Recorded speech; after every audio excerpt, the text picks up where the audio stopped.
Зя бүгдээрээ сайн байцгаана уу. За S25-ын Part 1 бичлэгийг үзсэн хүмүүс маш их байлээ. За хэрэглэгчдийн туршлагууд ч гэсэн маш их орж ирсэн байлээ. Бүгдэнд нь үнэхээр их баярлаа. Тэгээд зя дэлгөө үргэлжлүүлээд Part 2-тоо орцгоё. За өмнөх бичлэгүүд дээр бид нэр Samsung компанийн талаар сайн дурдж өгөхгүй. Samsung компани зүгээр одоо байгаа нөхцөл байдлыг ойлгохгүй байх. Харин бид бүгдийг ярих ёстой юм нь өөрөө S25 гэдэг утсыг S23 утастай адил харьцуулж үзнэ. Тэгээд ирэхээр одоо удахгүй гарах S26 загварын биднэрт бол маш их хүлээлт үүсэх байх. За ямар ч гэсэн S25-ын талаар хэдүүл эхлээд ярилцъя. За S25 бол энэ гарсан ондоо 3 загвараар гарсан байна. Galaxy S25, S25 Plus, S25 Ultra гэсэн 3 загвар байна. За энэ 3 загварын хувьд бол одоо Samsung-ийн хувьд гаргадаг одоо хамгийн тэргүүлэх зүйл дэлгэцийн чанар байдаг. За Samsung-оос нь дэлгэцийн чанар бол одоо гайхалтай энэ цаг үед хамгийн тэргүүлэгч. Дээр нэмээд iPhone компани хүртэл Samsung-оос дэлгэцээ худалдаж авдаг гэхээр iPhone-ы дэлгэцтэй яг л ижилхэн гэсэн үг. Харин S25-ын хувьд бол 6.2 инчийн дэлгэцтэй. За арай одоо нөгөө нэг ультра завгаас бол харьцангуй бага зав. S25 Plus болон S25 Ultra хоёр л 6.7 болон 6.9 инчийн дэлгэцтэй гэсэн үг.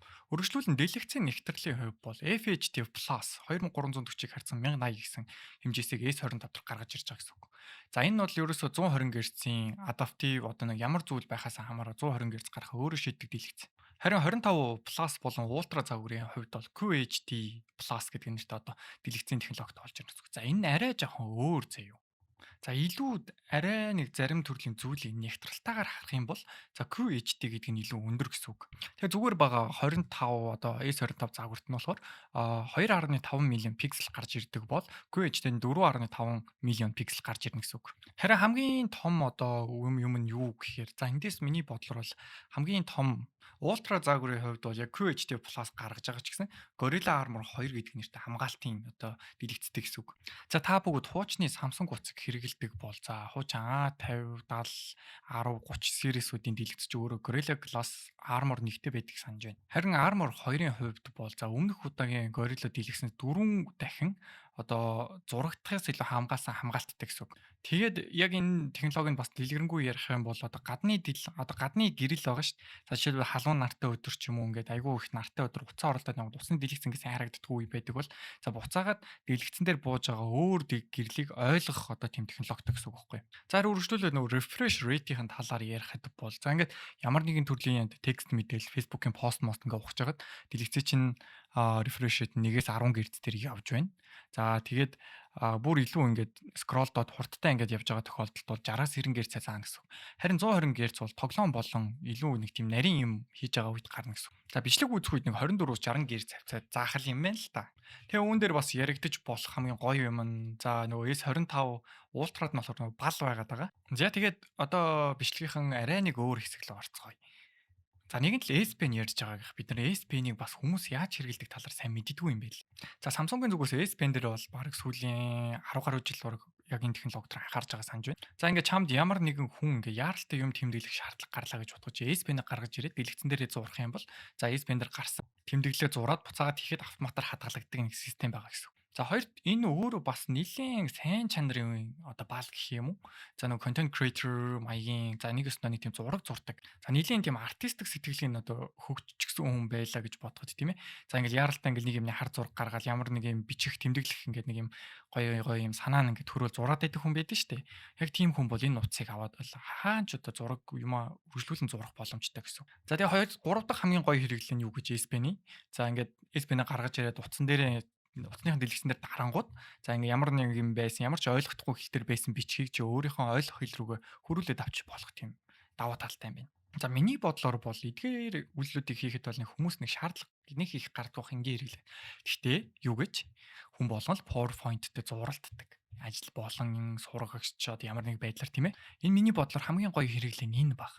За чи S Pen-ийнхаа одоо S25 руугаа орж агаад S Pen дотор Air Action гэдэг нэртэй сеттингийг нээж агаад компьютертойгоо холбонгуудаа за pair хийгээд холбочихно шүү дээ Bluetooth-ээр. Тэгээ S Pen-ийнхаа одоо товчлуурыг ашиглаж байгаа. За дээшээ доошоо товчлуурыг ашиглангуудаа за яаж болох вэ гэхээр слайдаа удирдах болох нь. PowerPoint-ийн слайд удирдах бол хүн болгонд л амьдралд нь гардаг зүйл баг. Тэгээ заавал хүн суулгаад өөрөө тэрийг дараад байх шаардлагагүй. Ингээд ярих зураа чи зүгээр S Pen-ээрээ PowerPoint-а удирдна гэдэг бол гайхалтай. За энд 3 төрлийн одоо утсанд бол за бүгдээрээ 12 гигабайт RAM-наас бол эхлэх юм байна. За тэгээд 25 ультра загварын хувьд бол 16 болгож болохоор 25 загварын хувьд бол 128 гигабит, 256 гигабитийн сонголттой. За 25-аас эхлүүл 25 плюс бол ультрагаас эхлүүл 256, 512 тэр бүр ультра дээр 1 терабайт хүртэлх багтаамжтай утас авч болно гэсэн үг. Тэгэхээр энэ бол нэлээд лакшери утас болж хуурна. За үргэлжлүүлээд S25 дээр бол за нөгөө л нэг Snapdragon 8 Elite CPU-тэй гэсэн үг заяа. Гэтэ яг нөгөө өмнө нь ярьжсэн бичлэгэн дээр анзаарсан бол арай нөгөө Galaxy зориулсан гэхээр бага зэрэг гэрцэн өндөр юм билээ. Харин батарей болон сэнэгэлтийн хувьд бол бага зэрэг өөр. За S25 бол 4000 мАh цагийн багтаамжтай гэж байхад S25 Ultra дээр нь болохоор 5000 мАh цаг гэж байна. За S25 Plus нь болохоор 4900 мАh цагтай гэсэн үг. За тэгээд батарей зэнгэлтийн хувьд бол S25 25 Вт, бусад нь 45 Вт юм байна. Ер нь бол энэ оноос хойш өмнөх оноос хойш ер нь бол S25 загвар дээр бид нар анзаарах юм бол Snapdragon-ыг тавиад эхэлчихсэн. Тэгэхээр S26 утас бол удахгүй нээлттэй ихж байгаа утас. Тэгэхээр яг энэ утсан дээр бол одоо батарей чаржинг технологид арай сайжирна гэдэгт бол итгэлтэй байна. Тэгээ нөгөө батарейны технологи сайжруулдаг шалтгаан өмнө нь нөгөө Note загварын утсан дээр дэлбэрэлт үүсгэсэн нээс хамаарат ер нь бол батарейн технологи нэг айхтар сайн хурдтай шинжилдэг юм шиг байна. За үргэлжлүүлэн Samsung компани тэргүүлдэг бас нэг зүйлийг ярихад за түүний камер. За S25 болон S25 Plus загваруудад бол ер нь бол ижлэн камертай. 50 мегапикселийн main камер, 12 мегапиксел ultra wide, 10 мегапикселийн телефото, 3 ширхэг зум, тэгээд дүүн дээр нэмээд 30 дахин татах чадал гэсэн. Харин S25 Ultra-гийн хувьд бол за main sensor нь бол 200 мегапиксел болохоор маш том гэсэн үг заяа. Ер нь бол баг миний ярьсан баргийн утсанд 200 мегапиксел байгаагүй шүү урд нь. За ихэнх нь 50 мегапиксел гэсэн. Ер нь бол та нар санах юм Xiaomi-гийн утаснаас эхлээд 50 мегапикселийг ер нь хэрэгэлдэг байгаад байна. Харин 200 мегапиксел гэдэг бол маш том заяа. Энд чи одоо 100x татлах чадвартай гэсэн үг байхгүй юу? Тэгээ Samsung компани ер нь өөрсдийнхөө одоо яг энэ камерын технологиор бараг л бүх утаснуудад бол хаарахдаг брэнд. Тийм учраас бид нар бол яг энэ дээр яг энэ технологиуд дээр нэг зүйлийг анхаарж байгаа юм нь шүн чи зураг авахд бол манай зураг авалтын чадвар бол ямар ч утастай харьцуулшгүй хамгийн сайн гэж одоо зөвлөж байгаа гэсэн үг. Тэгээ S25 болон S25 Ultra хоёрын хувьд бол за урдлын одоо татдаг камер нь л нэлээд өөр юм. Тэрнээс бусдаар бол баг нэг айхтар юм байхгүй. Нөгөө 25 Plus болон Ultra гэсэн шүү. 25 ч арай дэлгэсэн жижигхэн байгаад байгаа байхгүй. Тэгээ Samsung компанийх болохоор нөгөө бидний бүгдийг хэрэгэлдэг одоо нэг юм жоохон хагас зөөвтөр утаснуудаас илүүтэй дөрвөлжин дэлгэцэн дээр анхаардаг болохоор дэлгэцээр одоо харах юмнуудын багтаамж нарийн их гэсэн. Яаж ч утсан одоо нэг бөөрөнхий дотор байгаа юм дөрвөлжин дотор байгаа юм хоёрын биднэрт одоо арай илүү тод харагдах юм дөрвөлжин дотор байгаа нь байдаг. Тэгээ юм ч болохоор тэр үеийн камерны одоо нэг цаанаасаа нэг зураг авсан байдал нь их гоё харагддаг гэсэн үг. Тэгээ ямар ч гэрэл сайхан харагдах боломжтой гэдэг ерөнхийдөө бол гэрлийн тохиргоог аягуулсан хийдэг. Тэгээ өмнө нь ярьсан Xiaomi-гийн утастай ер нь маш адилхан аргаар ер нь арсны өнгийг илүү сайн харуулдаг гэсэн үг. Гэхдээ яг иймэрхүү утаснуудыг хараад байхаар яг камерын технологиос илүүтэй дотор нь софтвер нь аягүй сайн ажилдаг гэх юм уу? За тэгээд Galaxy AI-ыг ашиглаж байгаад одоо дарсан зурган дээрээ за AI-аар яг ийм фильтр тавиул гоё юм байна гэсэн одоо suggestion бас хийдэг тийм багцууд оролцсон гэсэн үг заяа. Тэг маш хурдан нөө shutter take photo гэдэг чинь тэрэн шиг нь одоо тийм гэрлийн хурдаар зураг авдаг. За дэвшилтэй Pro Visual Engine болох мэдрэгч нь илүү орж ирсэн гэсэн үг. Тэгэхээр хөдөлгөөнтэй юмны зургийг авал нэлийн сайн дарна л гэсэн үг л дээ яаж ч бодсон. За үргэлжлүүлээд нөгөө шилдэг батарей ашиглалт гэдэг одоо технологи руу орж ирчихсэн. За батарейны нэг иймэрхүү комментуудаас айгүй их орж ирээд илээ. Батарейны одоо миллиампер цаг нь өндөр хэрнээ Samsung болон iPhone-ы хувьд бол нөгөө батарей эдэлт гэдэг зүйл нь хамгийн бага байгаад байгаа зэрэг. За энэ бол MacBook-ийн одоо бид нар кейсээс харах юм бол нэг ийм юм байгаад байгаа шүү дээ. Mac чинь ерөнхийдөө бол CPU-н жоохон сул CPU-тэй мөртлөө нэг бүтэн өдөр ингээд цэнгээ даана гэсэн одоо тийм баталгаа өгöd байдагтай адилхан. Яг энэ Samsung-ийн утсан ч гэсэн нөгөө батарей ашиглалтын технологи нь гарч ирсэн гэсэн үг. Тэгээ утас ингээд нөгөө ажиллаа дэлгэцээр ингээд юм гарч байгаад үүсэх цагийн хугацаа 30 цаг гэхээр 100% зингээр 30 цаг үүснэ гэхээр бас ер нь бол амар өндөртөө орох гэдэг байгаа байхгүй юу. Ингээд бодохоор тэгээ одоо Android 15 дээр явж байгаа. Тэгээ Android 15 дээр ерөөдөө AI-ийн нэлийн шийдлүүд оруулаад One UI 7 гэх доторх софтверуудаас аягүй сайжруулчихсан байгаа. За тэгээд S26 хувцастай цуугийн софтверууд нь бас давхар өөрчлөлт орж ирнэ. Тэгээд энэ софтвер дээр бас гоё орох юм нь яах вэ гэхээр энэ S25 загварын хувцаснд ч гэсэн шинэ юмнууд нэмэгдэх байх.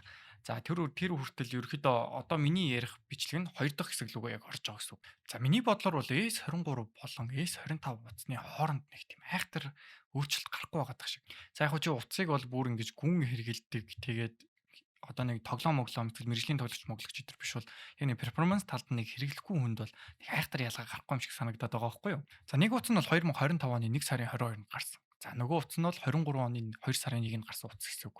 Энэ хоёр утас хоорондоо 2 жилийн зайтай хэрнээ.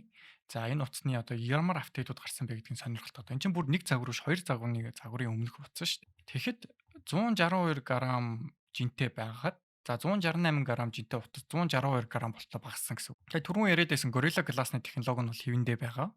Тэгснээ үргэлжлүүлээд болохоор түрүүний яриадсан AMOLED 2X 120 Гц дэлгэц гэж яриад байсан чинь яг тэр утас нь хоёуланд нь байгаа юм заяа. Яг 120 Гц ижил хэвтэр дэлгэц. Жохон өөр юм нь болохоор скринийн нийт нь арай өндөр гэсэн үг. За S25 нь болохоор 2600, нөгөөхөнд нь болохоор 23-т нь болохоор 1200 байгаа гэсэн үг.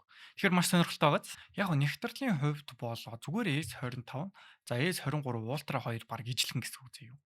Харин CPU-ний хувьд болохоор за CPU нь бол яг ижилхэн Snapdragon 8. Гэхдээ нэг нь Gen 2-ых, нөгөөх нь 8 Elite-тэй орж байгаа гэсэн. За өмнөх нөгөө Huawei утсан дээр яриад 7 нанометр би жоох хоцрогдсон гэж яриад байсан шүү дээ. Тэгэнгүүт Snapdragon 8 Elite ч өөр 3 нанометрт орчиж байгаа байхгүй юу. Харин S23 дээр бага утасны хувьд бол 4 нанометрээр орно гэсэн үг. За энэ бол нэг амар ялгаа бол гарахгүй заяа. Нэг амар ялгаа гарахгүй. Яг илүүдэд нэг 21 байна уу, нэг 18 байна уу, 17% л хоорондоо перформансын зөрүү гарахаар 2 чип гэсэн үг. Тэгэхээр ер нь бол баг ялгаагүй л харыг сонсогдоод байгаа зү ингээд бодоход ч гэсэн. Тэгээ нөгөө талдаа ч гэсэн GPU нь болохоор Adreno 830, тэгээ нөгөөх нь Adreno 740-үүд байгаа учраас бас баг ялгаагүй гэсэн үг. Харин S23 дээр 200 мегапикселийн камер байгаа. Нөгөө S25 дээр ч гэсэн 200 мегапиксел байгаа. Тэгэхээр яг таталт нь бас ижилхэн. Гол асуудал нь юу юм гэхээр энэ Android системийн зөрүүл гарч ирээд байна л та. За нэг нь Android 13-т ирнэ, нөгөөх нь Android 15-т ирнэ. За нэг нь 7 удаагийн одоо апдейт одоо орцсон байгаа Android-ийн энэс хойш нөгөө дээр нь 4 удааг орцсон байгаа гэсэн. За OBS-ийн хувьд бол дахиад нэг 2 3 жил хэрэглэхэд бол нэг айхтар хоцрогдохгүй. Тэгээ камерын хувьд бол бас яг ижилхэн камертай яг л түрүүн ярьсан бүх камерыг S23 дээр бас л адилхан хийж болохоор байгаад байгаа юм. Тэгэхээр S23 болоо 25-2-т баг ялгаа байхгүй юм бол за яг одоо энэ цаг үед чи S23 утасны Ultra-г авна зүгээр S25-ыг авна хоёр чамд нэг ямар ч нэг айхтар ялгаа гарахгүй юм шиг санагдчихж байгаа. Ягаад тэгэхээр S25 утас ч өөрөө үнэн нь нэлээд үнэтэй нэг $1000 хавцаа байгаад байгаа шүү дээ. Тэгтэл чи яг энэ утасны арай хуучин загварыг авлаа гэж бодоход $449 хавцаа авах боломжтой гэсэн. За үргэлжлүүлээд хэлэх энэ дээр бас нэг сонирхолтой юм. S23 Ultra-д болохоор S25-аас бас илүү юм байгаад байгаа юм. Optical Real Zoom гэдэг нь 10x байгаад байхад S25 дээр 5x байгаа гэсэн үг. Софтверийн хувьд бол яг чипсетний хувьд загвараас хамаарат арай бидний нөгөө AI дээрх апдейтүүд нь арай муу гэж магадгүй юм. Гэхдээ чиний энгийн хэрэглээнд бол чи AI-г нэг хайхтар ашигладаг хүн бол тодорхой хэмжээнд энэ бол чамд амар хэрэг болох бах. S23 Ultra, S25-ийн яг зөрүү бол нэг иймэрхүү байгаад байгаа. Ер нь тэгээд iPhone ч гэсэн бас яг өмнөх загваруудтайгаа нэг хайхтар өөрчлөгдөд байдгүй тийм ээ. Тэгээд S23-ийн хувьд ч гэсэн яг энтэй адилхан. Тэгээд уг нь S23 дээр нэг curved утас нь болохоор арай гоё юм байна зөө байгаа юм нь болохоор S25-ийнх болохоор яг энэ талаараа бас жоохон асуудалтай гэх юм уу. За тэгээ ultra wide дээр бас яг зөрүү гарч байгаа юм. S25-ыг 50 мегапиксел хахад S23 12 мегапиксел хавцаа байгаад байгаа юм байна. Тэгээд бодохоор яг зөв real world яг зум хийх чадвараар бол ер нь бол S23 билүү. Гэхдээ илүү detailed зураг авах дээр бол S25 бол арай сайн ажиллана гэсэн. Гэтэл аль нь ч байсан маш сайн гэсэн үг. Тэгээ S23-ийн хувьд бол нөгөө S-Pen-ийн хэрэглээ нь бас зөвхөн өөрийнхөө утсан дээр нь байгаа шүү гэдгийг бас сануулж өгсөн байна. Тэгэхээр 25 загвар бол нэг талаараа бол илүү. Гэхдээ чи яг өөрийнхөө хэрэглээндээ тааруулаад утас авч байгаа тохиолдол. Нэг айхтар утсыг өндөр түвшинд хэрэглэдэггүй. Гэхдээ ер нь бол Samsung утасны нийлэн pen бол S25 одоо яг авч байхаар S23 авсан бараг ялгаа гарахгүй баг. Харин S26 утас бол энэ жилдээ одоо нэг сард нэг 10-20 хоногийн дараа эсвэл дараа сард гарах утас болохоор S25-ыг бид нар ямар ч хийсэн ямар утастай утас гэдгийг энэ бичлэгээр хангалттай дурдж өглөө. За тэгээд энэ хүртэл үзэж суусан та бүгдэд үнэхээр их баярлалаа. Тэгээд миний бичлэгүүдийг үзээд өөрийнхөө хэрэглээ болон хүсэл сонирхолд нийцэж утас авч байгаа. Тэгээ цаашд нь ийм дээр сонголт хийж байгаа гэдэг чинь үнэхээр их баяртай байна. Тэгээд за энэ үрээд бичлэгээ дуусгацгаая. Like and subscribe-ыг сайхан чагхан дараад өгөөрэй. Дараа уулзцгаая. Түр баяртай.